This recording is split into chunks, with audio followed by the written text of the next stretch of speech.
Shalom Avram, James Trim here, and I want to talk to you today about the phrase traditions of men.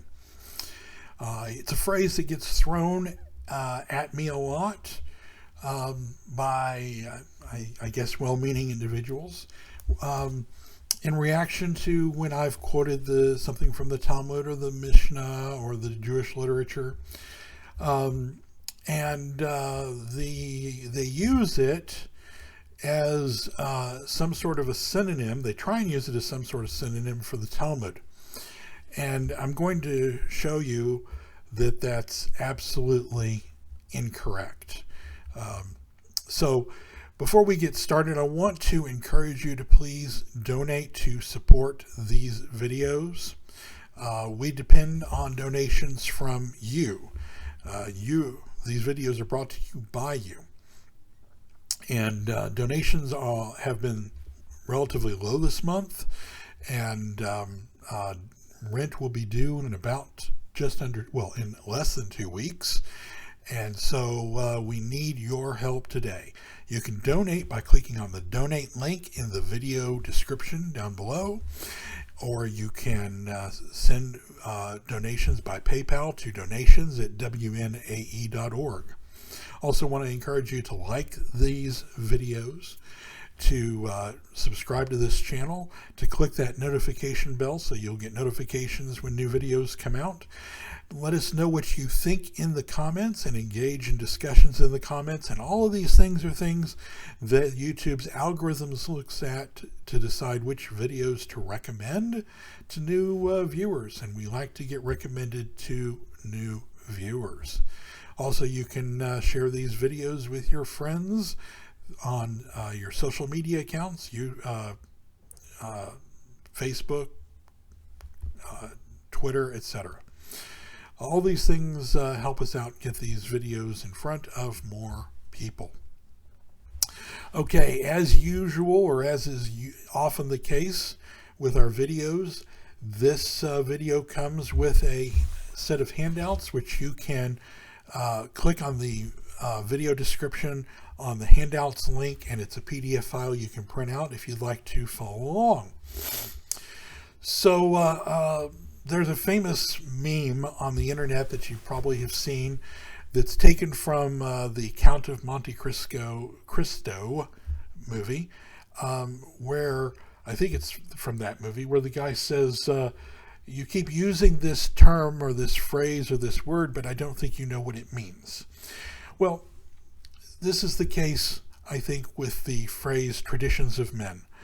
A lot of Christians use this term traditions of men from Matthew chapter 15 and Mark chapter 7, but they often don't seem to know what it means because they wrongly seem to think that it means the Talmud or the traditions in the Talmud.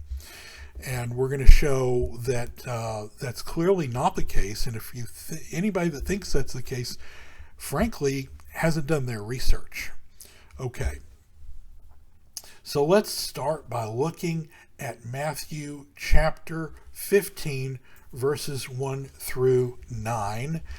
This runs parallel to Mark chapter 7, verses 1 through 13, but I like Matthew better, so we're going to read it in Matthew. Then came near to him scribes and Pharisees from Jerusalem, saying, Why do your Talmudim transgress the decrees of the elders? For they clean not their hands when they eat bread. But he answered them and said, Why do you transgress the commandments of Elohim by means of your decrees? Is it not written in your Torah from the mouth of Elohim, honor your father and your mother? That's quoting Exodus 20, verse 12, and Deuteronomy chapter 5, verse 16. And moreover, it's written, he that curses his father and his mother will surely die. Exodus 21:17 and Leviticus 20, verse 9. But you say, whoever says to his father and mother, it's all an offering, it's all korban, whatever of mine might profit you. In other words, let me pause here to explain this. So a person might make a vow, and they might say, anything that might benefit me benefit you is korban, is an offering. So it's prohibited. Verse 6, and he honors not his father and his mother. Thus have you made void the commandments of Elohim on account of your judgments. You hypocrites, Yeshayahu did, or that's Isaiah, did well indeed to prophecy concerning you, saying, this people honors me with their mouth and with their lips, but have removed their heart far from me, and their fear of me is a commandment learned of men. Isaiah 29:13. I don't know if I've done a video on Isaiah 29. If I haven't, I'll put it on my list of things to do, because Isaiah 29 is just packed with important information. All right, so let's talk about some important things that we can immediately glean from these verses. One, Yeshua is addressing a specific group of Pharisees whom he's encountered here, not Phariseeism in general. In fact, as we're going to find out in this study, what Yeshua says runs contrary to the general teaching of Rabbinic Judaism, i.e. which proceeds from the Pharisees. Two, Yeshua is not criticizing tradition in general, but only traditions of men, and specifically only traditions of men which conflict with the written Torah. And Yeshua gives us a very specific example of one of these traditions of men, a tradition that says a man who makes a vow that his father or mother might not benefit from anything of his, even though this dishonors their mother or father. Now, interestingly, this exactly this same question is dealt with in one of the many debates recorded in the Talmud, in the Mishnah, in Nedarim 9:1. And you can see this in the page in your handouts. It says in the Talmud at the top. Nedarim 9:1 in the Mishnah, Rabbi Eliezer says, they open a vow, or they loose a vow, in other words, for a man by reference to the honor of his father or mother, and the sages prohibit. And Rabbi Zadok, before they open a vow for him by reference to his father or mother, let them open his vow by reference to the honor of Hamakom. That's a euphemism for Elohim. If so, there will be no vow. But the sages concede to Rabbi Eliezer that in a matter that is between him and his mother or father, they loose his vow by reference to his father or mother. Here the exact same question is being debated. And it's interesting to note that both Matthew 15 and the Talmud in Mishnah Nedarim 9:1 and the Babylonian Talmud Nedarim pages 64a through 64b debate this same issue, but it's only the Talmud that gets criticized, not Yeshua. The question is, which commandment is weightier? The commandment to keep all your vows, Numbers chapter 30, verse 3, or verse 2, depending on whether you're looking at a Jewish or a Christian version, or the commandment to honor your mother and father in Exodus chapter 20, verse 12, and Deuteronomy chapter 5, verse 16. What happens when there is a conflict between these two commandments and one must keep one or the other? Now, I want to pause here and say we've done a couple of videos on this in the past.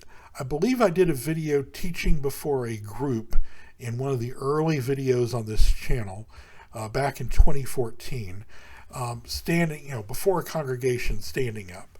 But trying to do a more study-oriented version right now for this kind of study-oriented series of videos that we're doing now on this channel with the handouts and so on. Second of all, I deal with this issue from the Talmudic perspective in much more detail in a previous video that we did, Talmud for Beginners Lesson 1, way back probably around 2014 or so, many years ago. So you can always look at that video for a in-depth study of this from the Talmudic perspective. But it's sufficient here to show that the sages of the Talmud agreed that the type of vow that Yeshua discusses, which is one which involves a matter between a man and his father or his mother, a vow is loosed, and therefore should not be kept if it dishonors one's mother or one's father. So this is the important takeaway here. Yeshua and the Talmud agree with each other against what is called in Matthew traditions of men. So for anyone to try to identify the traditions of men of Matthew 15 and Mark 7 with the traditions of the Talmud or the oral Torah, or Jewish tradition in general, is either dishonest or very poor scholarship hasn't checked the original sources.